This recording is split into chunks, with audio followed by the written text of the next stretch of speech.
what do you say to the decision of the House Justice Panel to declare as insufficient in form and substance the complaints against President Marcos?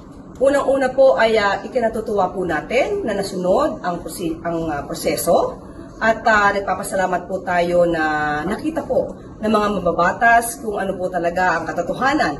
At doon po tayo lagi sa katotohanan. Nakita po natin na talaga wala naman pong merito ang nasa mga complaints at miski na po ang Pangulo ay kumpiyansa na wala siya pong ginawang anumang impeachable offense. So maraming salamat po dyan at sa ngayon po, tutok po ang Pangulo sa pag-angat ng ekonomiya ng bansa. Kaya sabi po niya, let's move forward.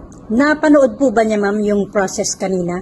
Hindi po niya napanood at nasabihan lang po namin kung ano po ang naging resulta dahil po ang Pangulo po ay nasa dalawang events po. Ano po yung events?